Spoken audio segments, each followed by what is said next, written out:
Captain Rosbach is a serial entrepreneur, world explorer, and inventor and founder of Hydroflask. He has spent the last 3 decades enhancing his entrepreneurial skills. And throughout the years, Mr. Rosbach has been proud to invent and found Hydroflask. Apart from working as a business broker, fly as an airline pilot, and he's also an active professional speaker and started the Tomorrow Group, providing sourcing, advising, and consulting. In today's episode, let us chat with Travis Rosbach and understand his entrepreneurial journey and the journey of inventing Hydroflask. This is the Guiding Voice podcast series, the guiding voice for a better future. Friends, I am your host Navin Samala, just a fellow professional on a mission to make the world a better place to live. Through the Guiding Voice, we drive conversations that matter, conversations that add value to your life and to your career. Thank you so much for tuning in. And Travis, hearty welcome to the Guiding Voice. I'm super excited to have you today. Oh, Naveen, thank you so much for having me. It's a pleasure to be here. All right, so pleasure to have you. And let's get started, Travis. Maybe you can share the top 3 things that have attributed to your success so far. I would say the top 3 things that have attributed to my success so far would be curiosity. I think that has been a big one. I've tried to be humble, if I can say that. Maybe it's not very humble to say that, but I've been between curious and humble. Maybe that's kind of the same thing, though. Is I'm humble enough to recognize when I'm not the smartest person in the room and ask a lot of questions. And I've been very tenacious. I would say determination is another big one, and not giving up even when it gets difficult. And then creative also. And maybe that goes a little bit back to the curiosity, but yeah, a lot of times throughout my life and throughout my careers and my life's path, things haven't worked out. And so I've had to become creative in finding new solutions and new opportunities and new ways to look at things. Curiosity, humble, tenacious, determination, and creative. I think these are the must-have traits for any successful entrepreneur. That's what I can say. And Captain Rosbach, let's also talk about the toughest lessons that you have learned in your entrepreneurial journey.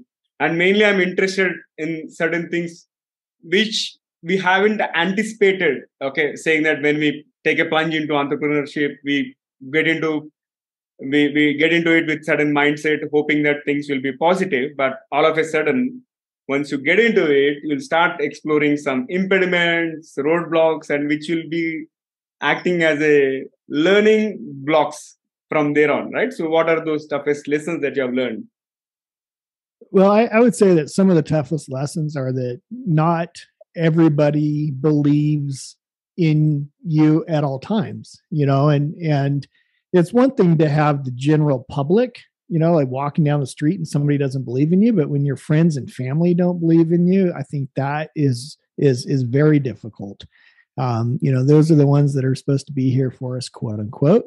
But oftentimes, siblings are siblings and they're not always here for you. They like to throw dirt at you.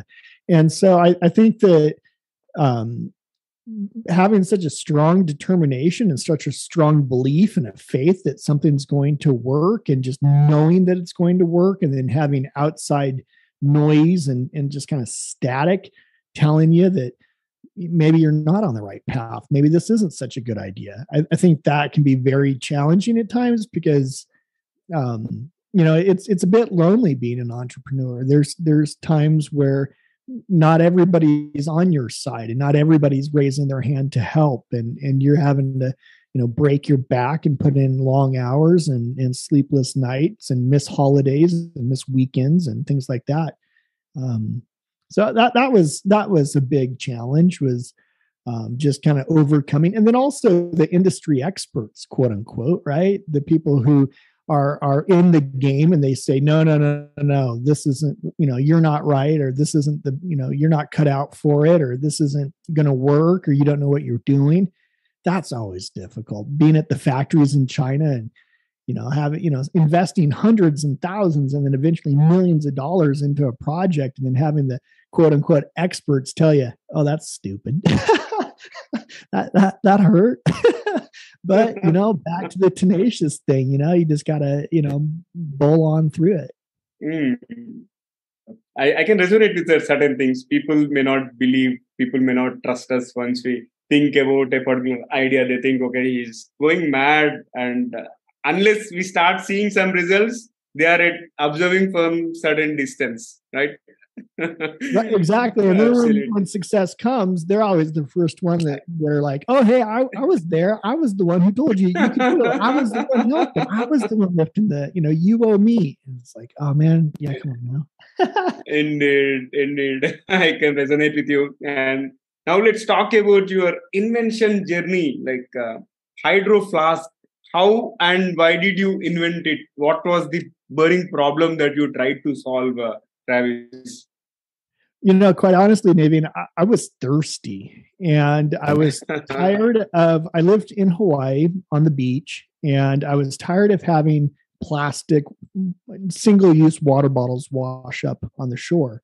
And when I first got to the beach and moved out to the beach, it was actually kind of fun. I felt like an eco warrior out there picking up garbage every morning. And then eventually it became very tiresome and then worrisome and then downright frightening how much plastic was washing up. And I owned a sign and screen printing company in Oahu Signs and Screen Printing. And I was out running errands and I was thirsty. And I was like, I'm not getting any more single-use water bottles. I saw a sporting goods store and I was just like, oh, I'm just going to pop in and pick up a water bottle. And I went in and there were no more water bottles. And this stuff called BPA had just come out in Europe. And the owner, as a precautionary measure, she decided to pull all the water bottles from the shelves. And I asked the staff, I'm like, well, who's going to fill up this wall? There was this massive wall where the water bottles used to be, and there were none on the shelves. And they said, nobody's doing water bottles.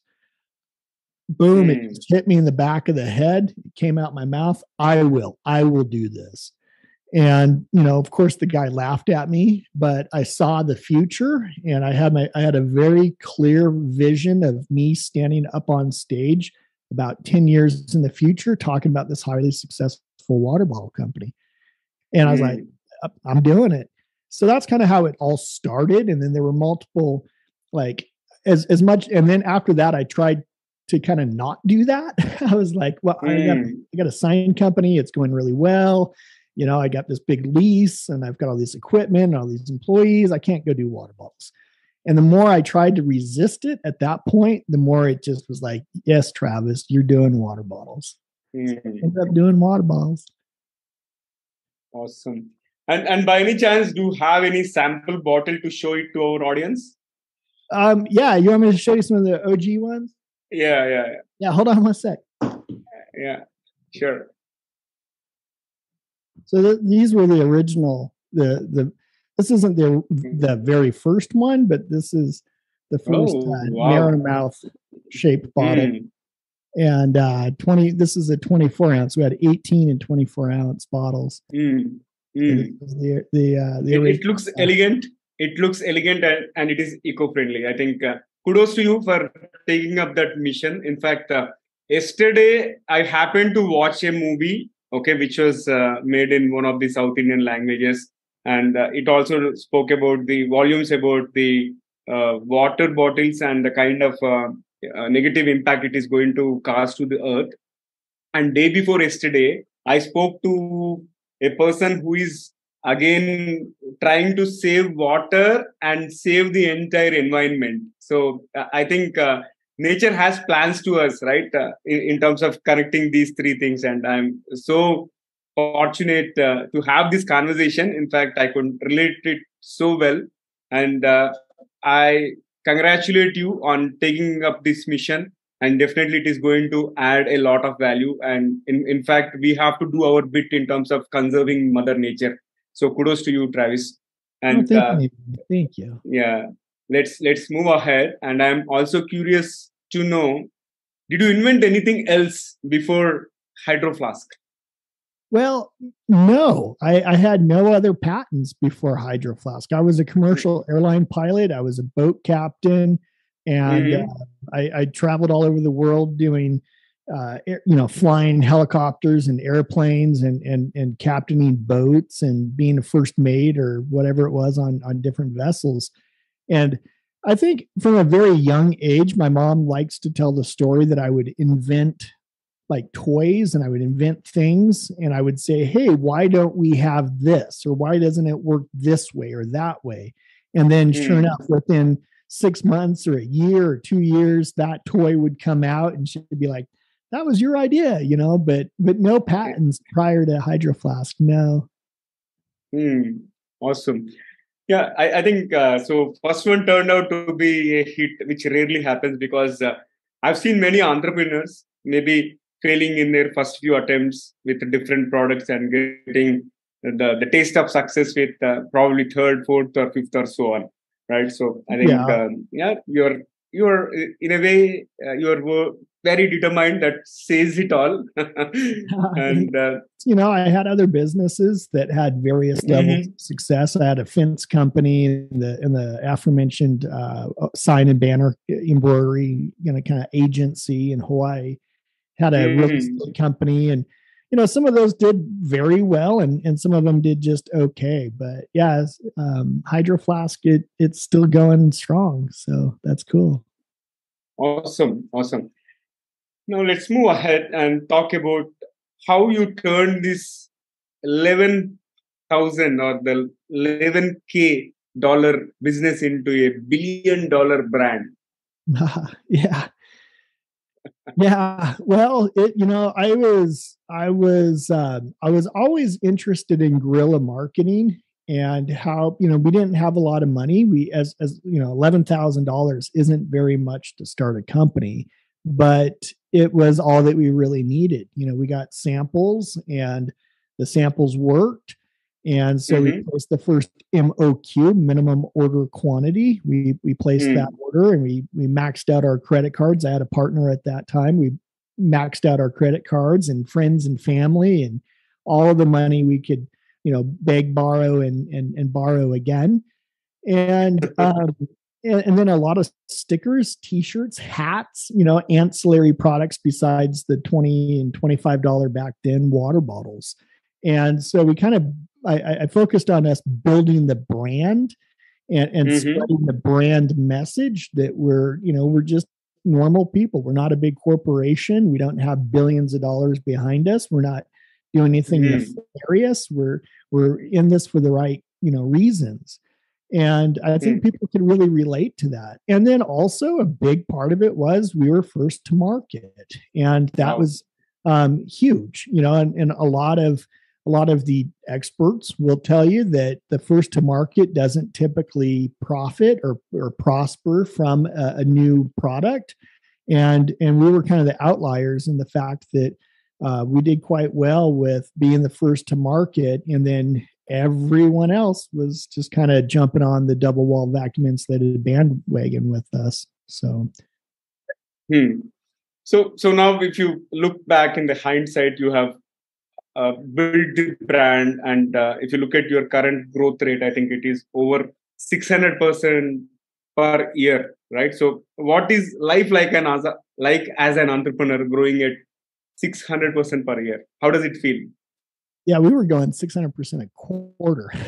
Wow. It reminded me a lot of when I was a jet pilot. I flew jet charters, and we would do these short field takeoffs where we drop the flaps and rev the power up, and we get cleared up to 25,000 or 30,000 feet, and we'd release the brakes and just pop up like a rocket ship. And you really have to pay attention because there's a lot of moving pieces and a lot of moving parts and a lot of people yelling at you and telling you, what to do and what not to do. And there's a lot of engine gauges and things like that. And, you got to be careful or else the wheels will fall off. And that was kind of an analogy for Hydroflask when we were picking up all these big accounts and we had all these celebrities endorsing us. And and we were kind of in the early days of influencer marketing, and these influencers are coming in and through, and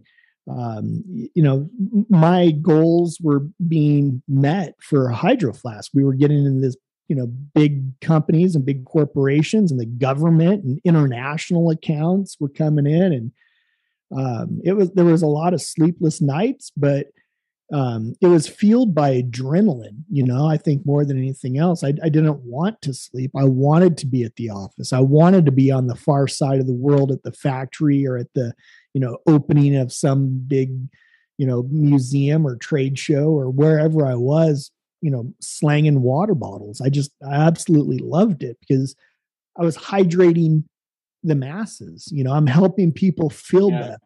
And we started to get the testimonies. The testimonial letters were coming in, and the testimonies were off the charts. I mean, people were feeling better, and they're physically better, mentally more clear, because they're hydrated for the first time in a long time, if not their whole lives. And people stopped drinking as much pop or coffee or beer or alcohol, and they started drinking more water.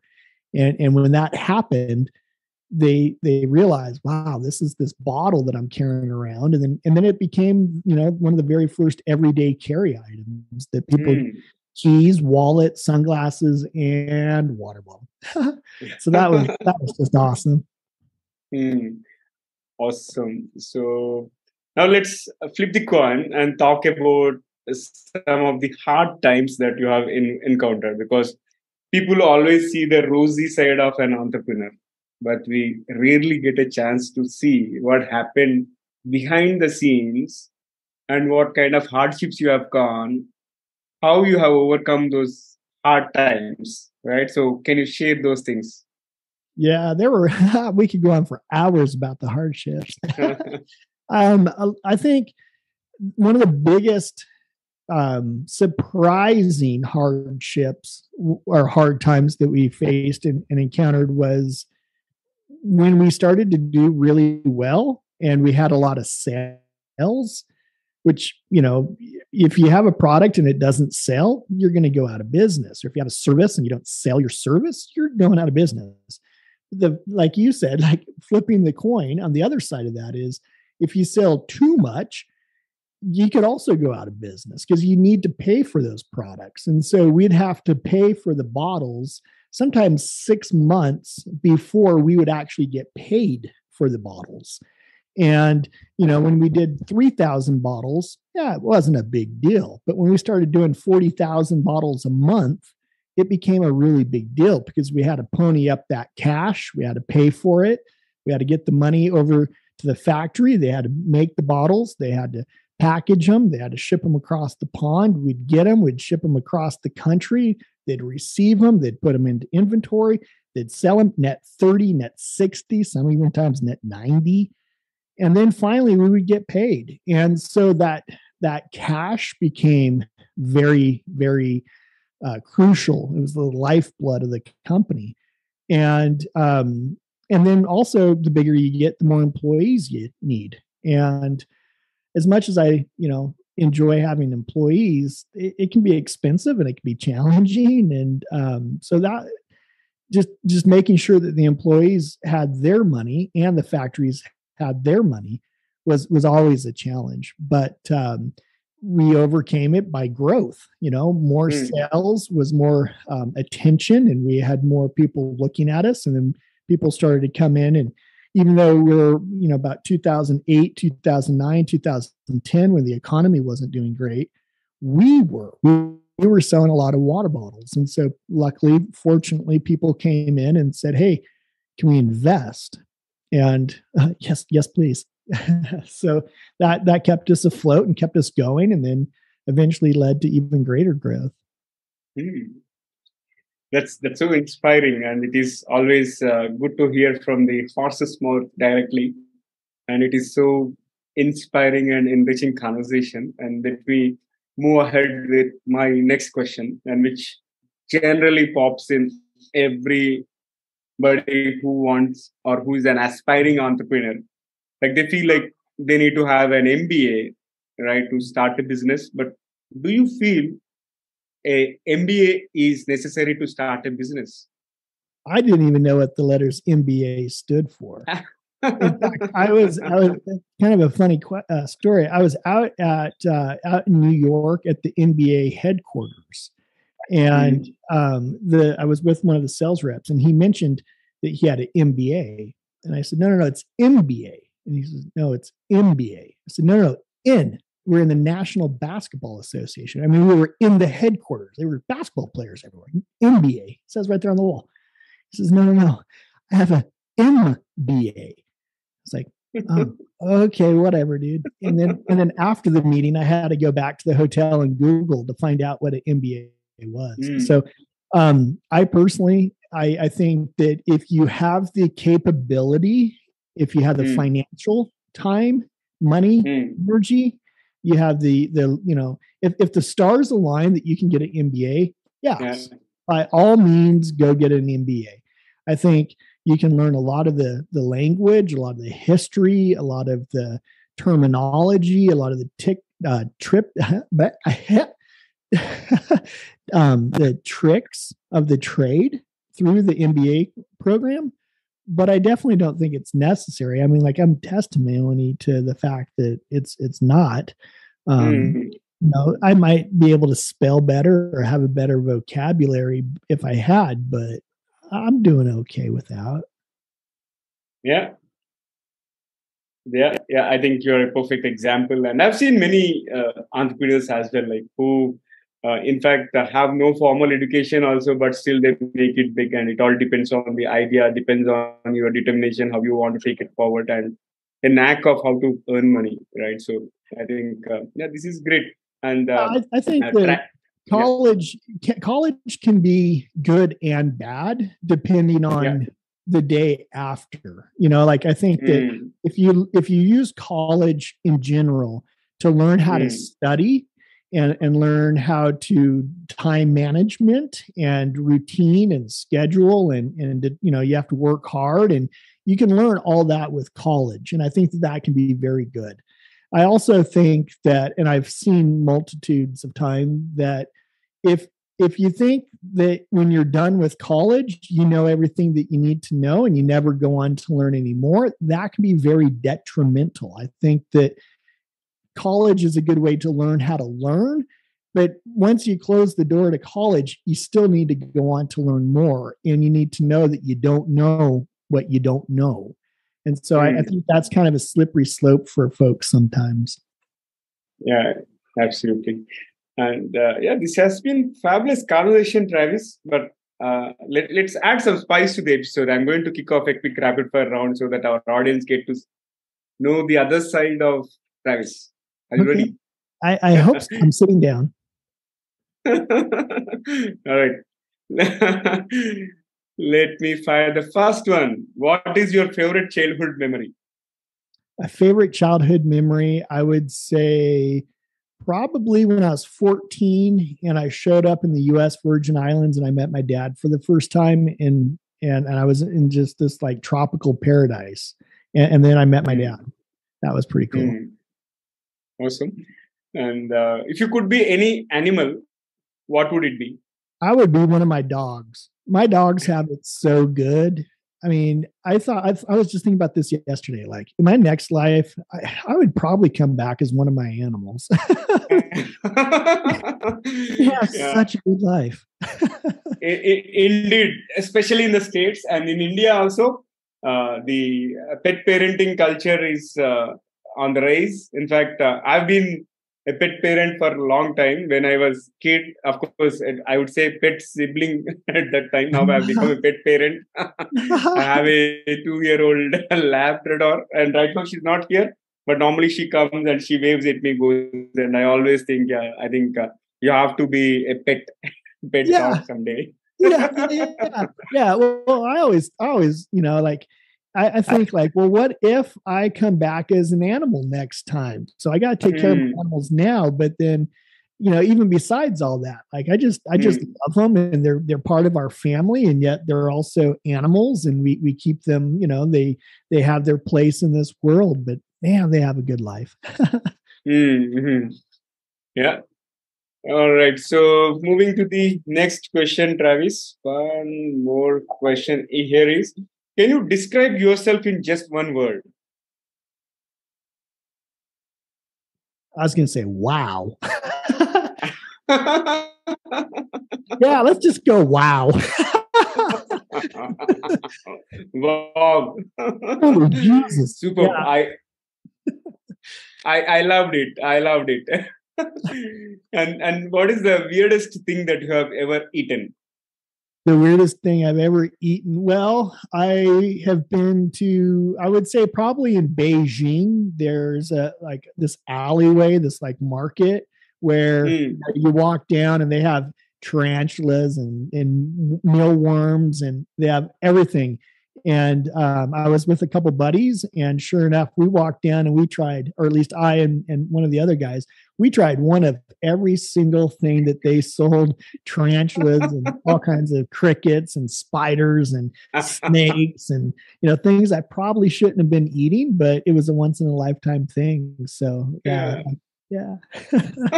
Good questions, Naveen. That's awesome. I like that. Yeah. Moving to the next one.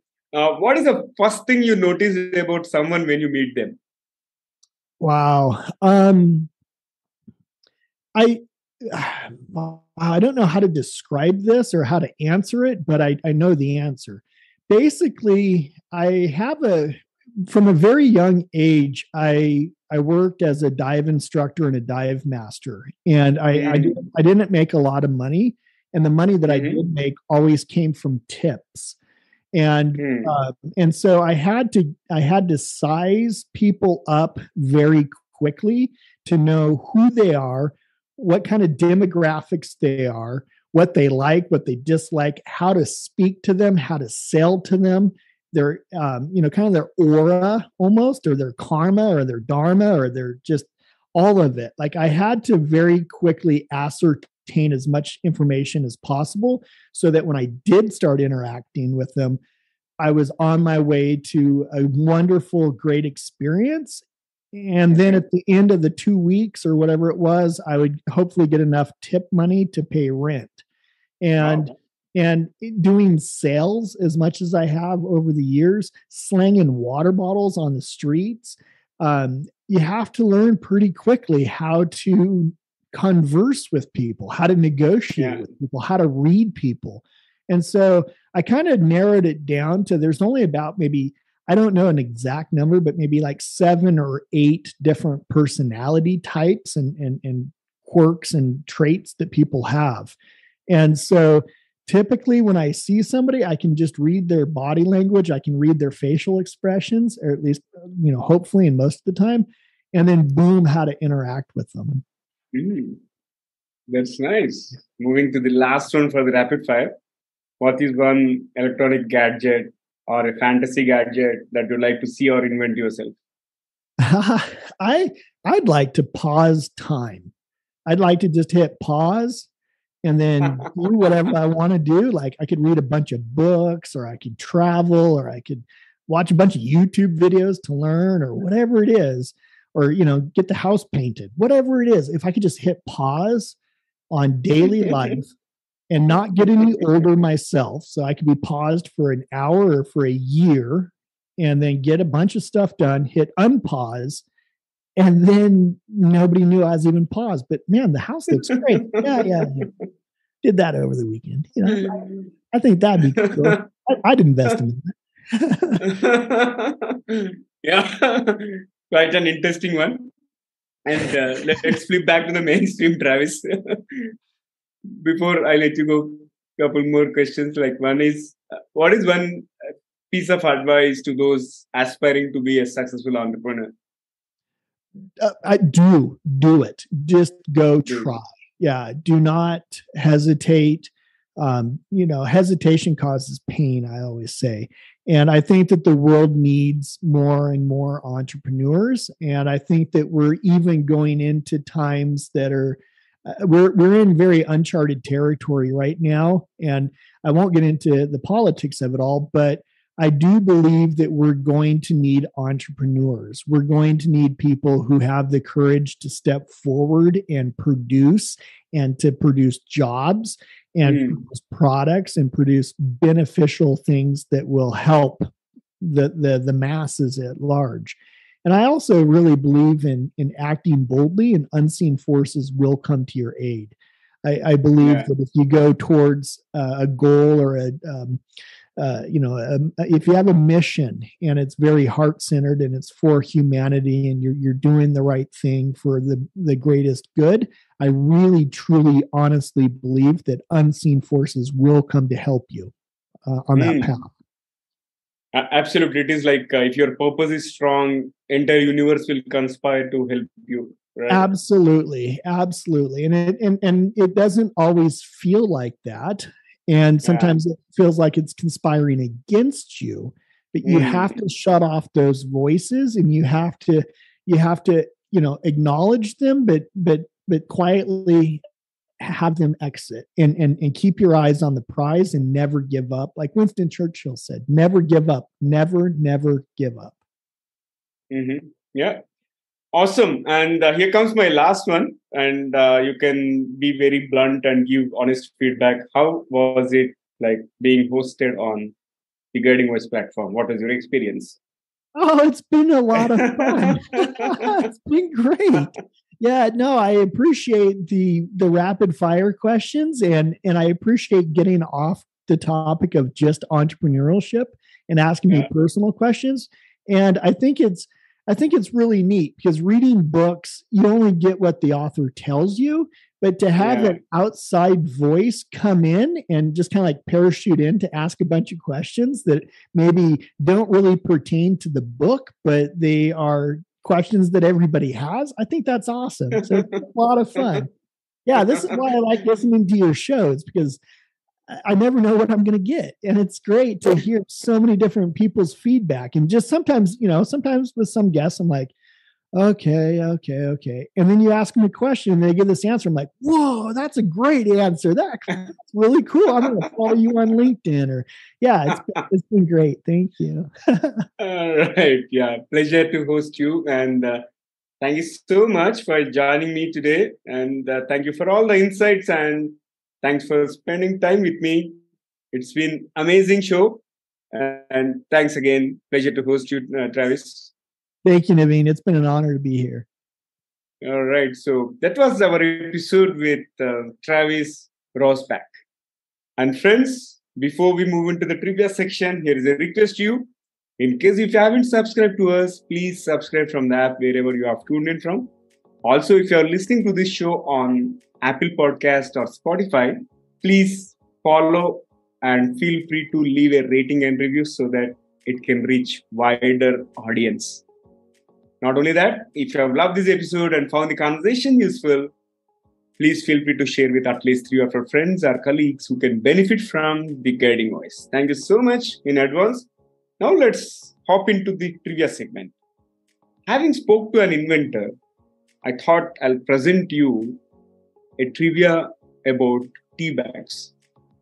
Because tea bags were not something which were invented intentionally. Rather, they were invented accidentally in 1904. The inventor Thomas Sullivan decided that it was cheaper to send small samples to potential customers in silk bags instead of boxes. And the recipients believed they were meant to be dunked, and soon Sullivan was flooded with orders for his tea bags. So that's how entrepreneurship happens at times. And we never know how things will turn positively. That's the story I would like to share. And if you have come across any interesting entrepreneurial journey of a powerful entrepreneur, or if you have come across any interesting product which was invented accidentally, please feel free to comment on social media platforms wherever you have found this episode, or if you are watching it on YouTube, just leave your comment under the video. That's all for today. Thank you so much for joining me, friends. And do not forget to share your topic recommendations as well as guest speaker suggestions through social media or email me at theguidingvoiceforyou@gmail.com. I'm your host, Navin Samala, just a fellow IT professional and a passionate learner on a mission to make the world a better place to live through the conversations that matter and conversations that add value to your life and to your career. I'm signing off for today. Until next time, bye-bye. See you all in the next episode with another wonderful guest.